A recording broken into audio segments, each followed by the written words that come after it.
Hello everyone, welcome to UPSC Explainer 101.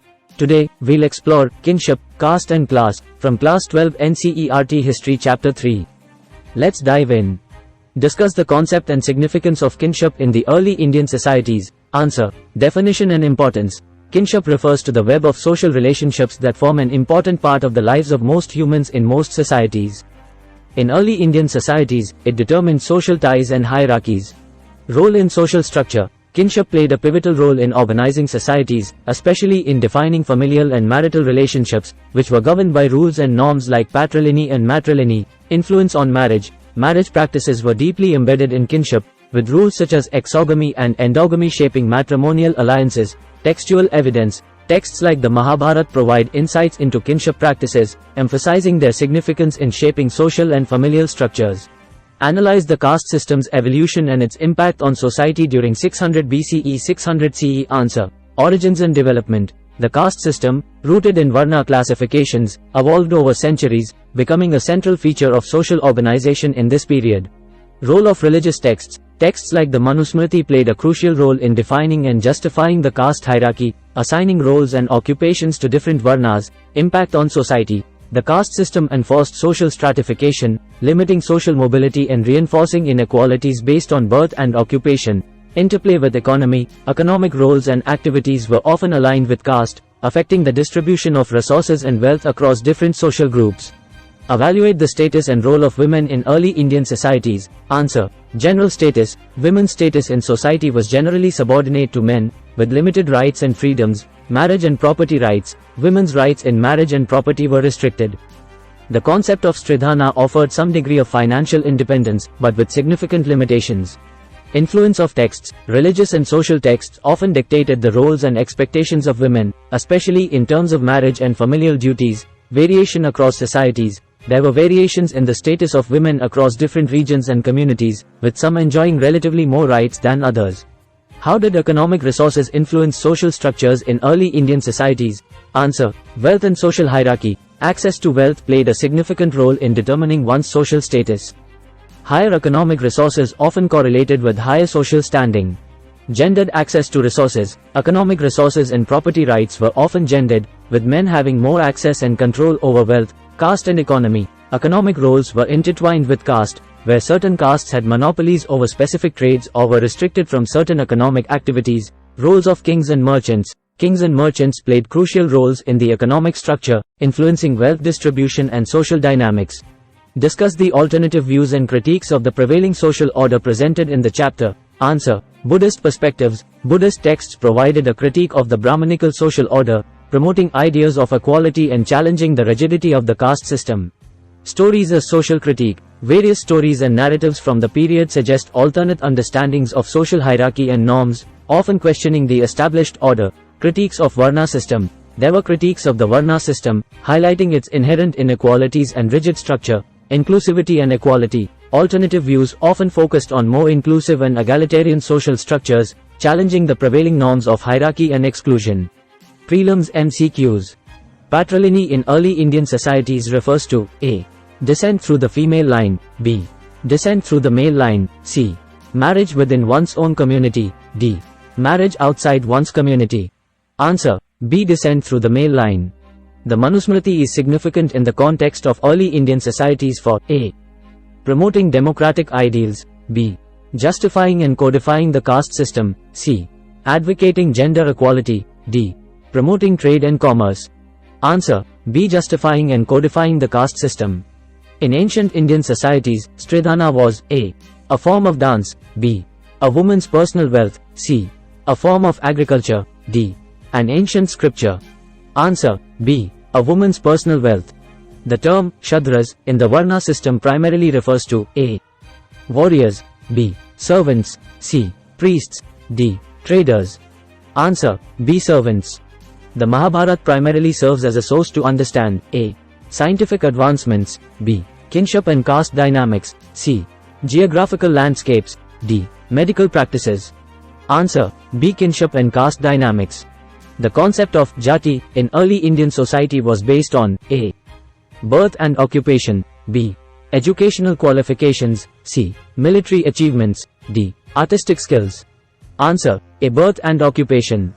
In the context of early societies, a malecha was often perceived as a revered teacher, b. an outsider or barbarian, c. a wealthy merchant, d. a royal advisor. Answer: B. an outsider or barbarian. The Buddhist critiques of the Varna system advocated for a rigid caste hierarchy, b. egalitarian social structures, c.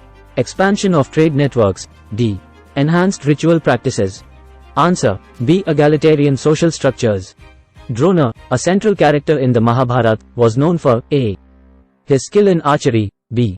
leading a major uprising, c. being a renowned physician, d. his expertise in chariot racing.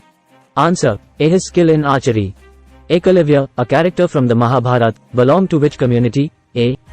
Kshatriyas, b. Brahmanas, c. Nishadas, a forest-dwelling community, d. Vaishyas.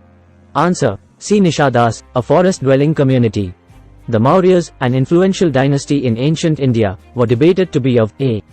Brahmana origin, b. Kshatriya origin, c. Vaishya origin, d. low origin as per Brahmanical texts.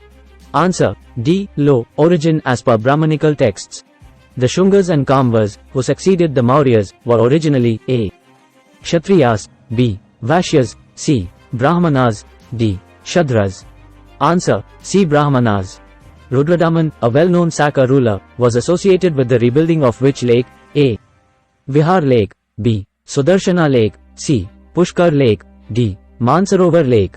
Answer: B. Sudarshana Lake. The Satavahana dynasty, as per their claims, belonged to which Varna? A. Brahmana, b. Kshatriya, c. Vaishya, d. Shudra. Answer: B. Kshatriya. F. A. Jian, a Chinese Buddhist monk, wrote about the lives of untouchables in A. 5th century CE, b. 7th century CE, c. 3rd century BCE, d. 1st century CE. Answer: A. 5th century CE. The character Draupadi in the Mahabharata was married to A. Yudhishthira alone, b. Arjuna alone, c. the 5 Pandavas, d. Duryodhana. Answer: C. the 5 Pandavas. The Manusmriti describes the Chandalas as a. priests and teachers, b. skilled artisans, c. executioners and undertakers, d. traders and merchants. Answer: C. executioners and undertakers. According to the Mahabharata, the Pandavas escaped the house of Lak by a. fighting off their attackers, b. using magical powers, c. digging a tunnel, d. bribing the gods. Answer: C. digging a tunnel. In the Mahabharata, Draupadi's marriage to the Pandavas was justified by a. the principle of monogamy, b.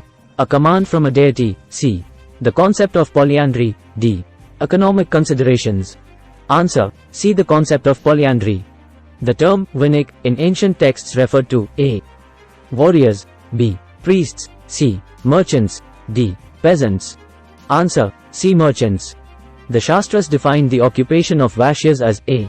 military service, b. performing rituals, c. agriculture and trade, d. teaching and studying. Answer: C. agriculture and trade. The Satavahanas claimed to uphold the Varna order but also a. practiced endogamy, b. entered into marriage alliances with malechas, c. allowed women to inherit property, d. abolished the caste system. Answer: B. entered into marriage alliances with malechas. In the Mahabharata, the character of Bhima married Hidimba, who was a.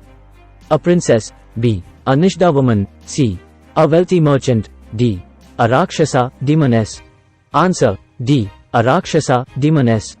The Mahabharata's depiction of polyandry through Draupadi's marriage to the Pandavas can be interpreted as a. common social practice of the time, b. a unique situation attributed to divine intervention, c. an allegorical representation of political alliances, d. a critique of Brahmanical norms. Answer: B. a unique situation attributed to divine intervention. The Manusmriti's prescriptions for the Chandalas reflect a. an egalitarian view of society, b. the Brahmanical emphasis on ritual purity and pollution, c. the economic prosperity of lower social groups, d. the acceptance of social mobility. Answer: B. the Brahmanical emphasis on ritual purity and pollution. The Buddhist myth in the Sutta Pitaka regarding the evolution of social structures suggests that a. social inequalities are natural and unchangeable, b. Kinship and social roles are products of human choice. C. Economic resources determine social status. D. Ritual practices are central to societal organization. Answer. B. Kinship and social roles are products of human choice. The story of Ekalavya in the Mahabharata primarily highlights A. The importance of formal education. B. The rigid enforcement of social hierarchy. C. The superiority of self-learning. D. The inclusiveness of ancient Indian societies. Answer. B. The rigid enforcement of social hierarchy. The description of Hastinapura in the Mahabharata and archaeological findings at the site suggest that A. There is a direct correlation between the epic and historical reality. B. The epic's description is purely imaginative. C. The city's depiction in the epic is exaggerated. D. Archaeology fully confirms the epic's account. Answer. C. The city's depiction in the epic is exaggerated. Thanks for watching.